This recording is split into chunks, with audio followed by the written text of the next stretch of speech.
News 4 at 6, live with breaking news.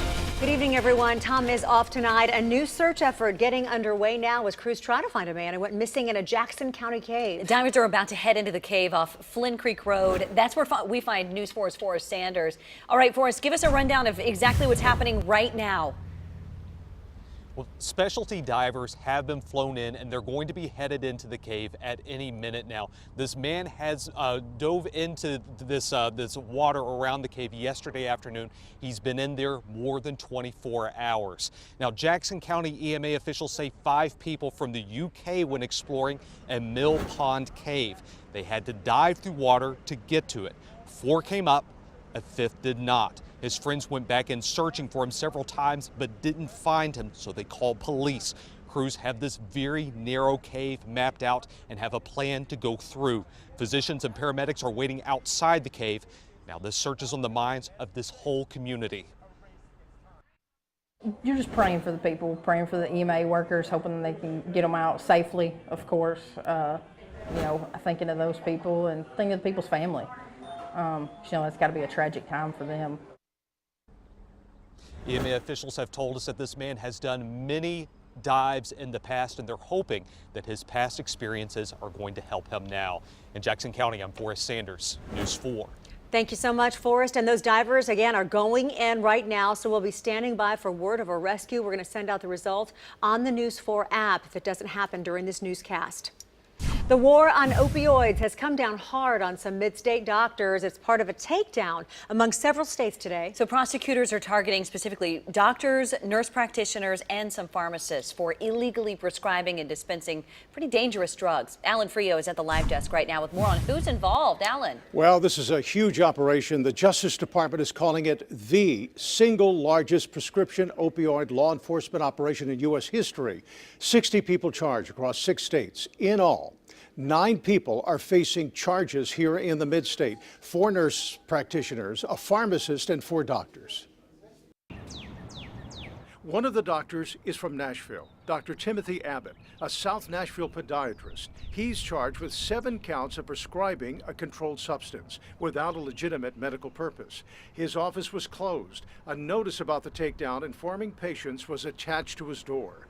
The 3 other mid-state doctors, Lawrence Valdez of Hendersonville, Baldoyne Smith of Carthage, and Darrell Reinhardt, formerly of Columbia, now an Indiana resident, are also charged.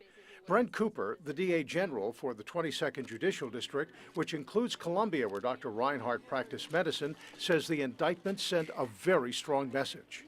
If you're violating the standard of care that all doctors are aware of and are just recklessly prescribing opioids or prescribing them purely for profit, then there are going to be consequences. Earlier this morning, DEA and FBI agents fanned out across the mid-state, arresting the doctors and nurses named in the indictments. The TBI and 2 Tennessee Judicial Drug Task Forces were also involved. Tracy, Lauren. Alan Frio, thank you. 26 hours and counting. That is how long protesters have been waiting right here outside Governor Bill Lee's door to hear their demands. The group was allowed to sit in front of the office overnight as they try to get Representative David Byrd removed from office. Troopers even provided them sleeping bags. When they woke up this morning, they tried to get into Lee's office, but they were thrown out.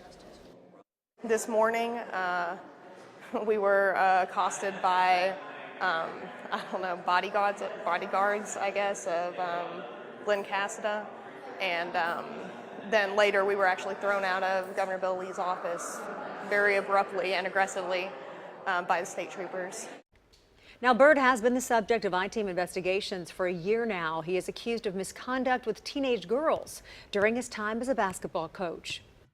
Our elected officials every January swear that they will represent the constituents of Tennessee and protect the Constitution of Tennessee, so help them God. But instead of doing that, they are ignoring at least half of the citizens and constituents of Tennessee.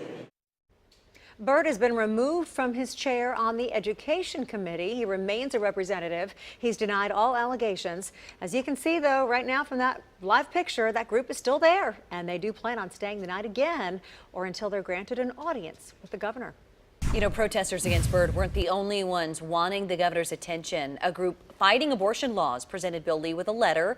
The group Faith Supporting Reproductive Freedom submitted a letter with more than 150 signatures on it. Each claimed the individual should make the best decisions for their bodies. Now, here's part of the letter. It says, quote, "These bills take away the bodily autonomy that many of our religious traditions celebrate and strip people of their ability to choose what is best for their families."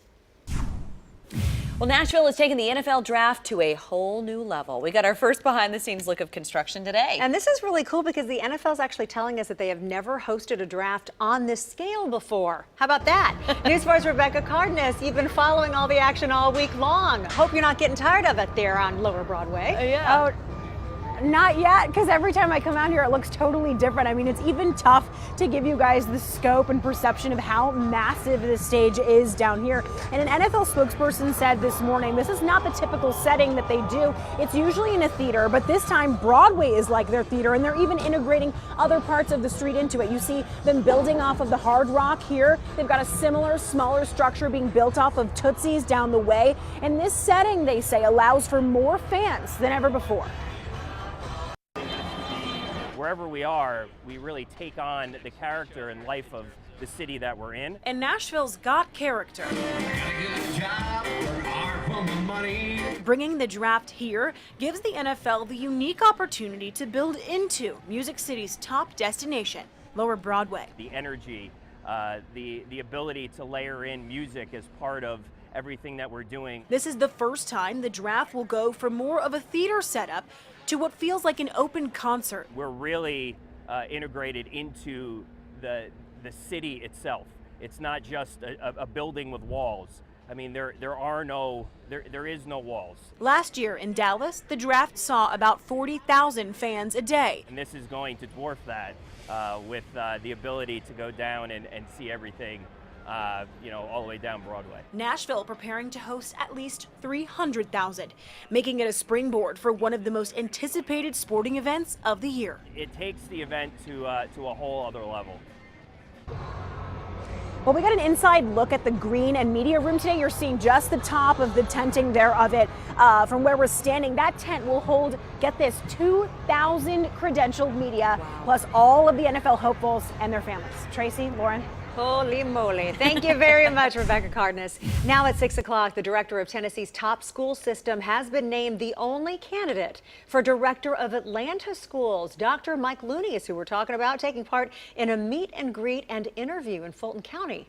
Looney has served Williamson County Schools for the last 10 years. He was named Tennessee Superintendent of the Year in 2015. In a statement in the announcement, Looney says, quote, "Fulton County Schools have been doing some amazing things, and I look forward to meeting many of you and hearing your questions and concerns." Meanwhile, the Williamson County School Board sent a statement thanking Looney for his service and wishing him luck in the future. Now, this is not the first major city to try to recruit Looney. You remember, Looney turned down the director of Metro Schools position in 2015. Meanwhile, Metro Schools is hoping to raise their next budget to nearly $1 billion with a B. Big ticket items, an additional $77 million from last year's proposal. They're also hoping to give M&PS staff a 10% cost of living raise. And that would include bus drivers, too, who would get a $1 an hour raise if that budget's approved. The proposal also includes $1.4 million to keep funding their preschool program, which will lose its federal grant coming up in December. If we simply add budget positions to the priority schools without recognizing that fulfilling those positions, in addition to filling the vacancies, without funding a salary structure that provides faculty and staff a living wage that allows them to afford to live in our community, we will just be adding more vacancies rather than actually addressing the issue. So this is also the first major move made by interim director Adrienne Battle. She took over as interim director Monday, and it's worth noting all of this is still just a proposal. The mayor and Metro Council will have to approve it now. Okay, we've had very little to complain about weather-wise the past few days. It's been beautiful. But it does kind of turn around tomorrow. It's time to say goodbye to the beauty. Yes, we're going to be under a forewarned weather alert. Chief Meteorologist Lisa Spencer tracking the potential danger here. Lisa, thank you. We have new details tonight. Police have identified all of the people involved in a deadly mall shooting in East Tennessee we've been telling you about. A 24-year-old woman, Olivia Cunningham of York, Pennsylvania, and 75-year-old John Marr of Templeton, Massachusetts were shot here. The two did not know each other, and neither did the shooter. Police believe the gunman picked them out at random. Right now, no motive is known. One of the victims was killed, though. The gunman killed himself. Here he is, Leon Jones of Newport, Tennessee. He has theft and burglary charges on his record. No violent crimes, though. A bunch of the charges were from when he was a teenager, actually. Police say that nothing in his adult criminal history in the state shows any violent behavior toward other people. Working for you tonight, the House has overwhelmingly passed a bill that would increase the punishment for any driver that's caught driving drunk after they've killed someone on the road in a previous incident. Up until this bill in Tennessee, there was actually a loophole. You couldn't hold a DUI against somebody if it had happened more than 10 years ago, even if someone died in that process. So now lawmakers are trying to close the loophole and correct that. The bill had almost the full support of the House. It needs Senate and the governor's approval as well. And Tennessee is only a couple steps away from banning all handheld devices on the road. The Tennessee House passed a bill banning holding cell phones while on the road today. If it's approved fully, drivers would face a $100 fine when caught, and that actually bumps up to $200 if there's a wreck. It still needs Senate and governor's approval before it goes into effect. It would be 2020 as written right now. Currently, handheld cell phone use is banned just in school zones here in Tennessee. I think overall it's probably best for safety. Currently, handheld cell phone use is banned in Tennessee school zones, as we just mentioned. We went out to get reaction, see how prevalent devices are on the road. That's coming up, what we found tonight at 10. And still ahead, standing alongside a comrade, other referees reacting to the damage done after a coach attacked a man in a kids basketball tournament. Plus, tonight's game can mean a commanding lead or a tied series. Pred's final thoughts as they're set to take the ice in about an hour.